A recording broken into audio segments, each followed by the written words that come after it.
wabarakatuh. Yang pertama kita akan mempelajari terlebih dahulu pengertian dari usaha pemerataan di desa dan di kota.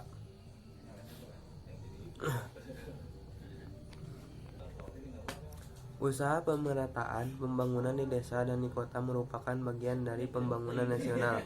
Pembangunan nasional sendiri yakni rangkaian upaya pembangunan yang berkesinambungan meliputi seluruh kehidupan seluruh masyarakat Indonesia untuk melaksanakan tugas mewujudkan tujuan nasional. Pengembangan ekonomi wilayah merupakan upaya kebijakan spesial untuk membangun pusat kegiatan perekonomian dalam rangka meningkatkan kesejahteraan rakyat. Pengembangan ekonomi wilayah dilakukan dengan pembangunan sarana dan prasarana transportasi, kawasan perdagangan, kawasan industri. Dalam usaha pemerataan di desa dan di kota ada beberapa upaya yang dapat kita lakukan. Yang pertama adalah pembangunan di pedesaan. Pembangunan di pedesaan sendiri telah diatur dalam Undang-Undang Nomor 6 Tahun 2014, di mana desa akan diberikan alokasi dana yang besar dengan indikasi sekitar 1,4 miliar per desa per tahun. Program ini disebut dengan Program Nasional Pemberdayaan Masyarakat atau PNPM. Undang-undang ini sendiri dibuat atas inisiatif pemerintah untuk memberikan status hukum yang jelas bagi desa. Yang kedua adalah pengembangan kawasan perdagangan. Pengembangan kawasan perdagangan merupakan areal yang mengakomodasikan kegiatan jual beli penduduk, terutama penduduk menengah ke bawah. Pengembangan ini antara lain seperti penataan kembali pasar-pasar tradisional agar terlihat lebih rapi, bersih, dan tidak kumuh sehingga menarik dalam kegiatan jual beli. Berikutnya adalah pengembangan kawasan industri. Pengembangan kawasan industri ini memiliki peranan dalam meningkatkan ekonomi wilayah. Jenis industri yang harus dikembangkan adalah industri yang berbasis pada sumber daya alam di sekitar wilayah tersebut, sehingga dapat meningkatkan aktivitas masyarakat dalam mengolah sumber daya alam yang dapat mensejahterakan mereka. Permasalahan atau hambatan. Permasalahan pembangunan wilayah secara khusus. 1. Tata ruang dalam kondisi krisis seperti penggunaan lahan yang masih kurang tepat guna.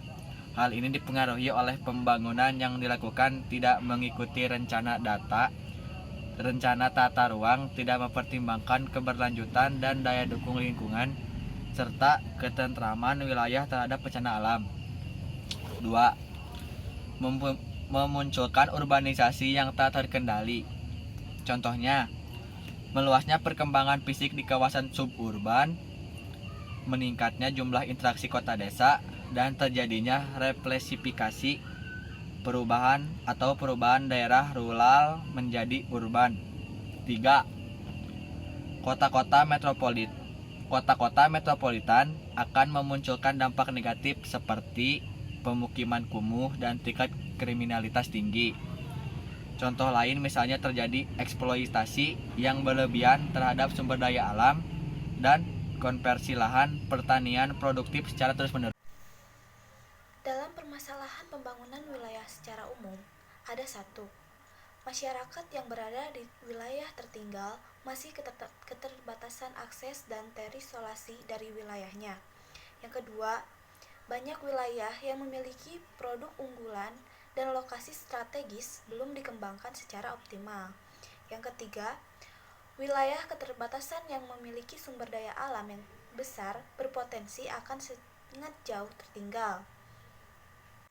Di sini ada upayanya dalam mengatasi masalah ketidakmerataan yang terjadi di Indonesia, yaitu dengan peningkatan strategis pertumbuhan ekonomi dan mengembangkan pertumbuhan ekonomi menjadi pemerataan pembangunan.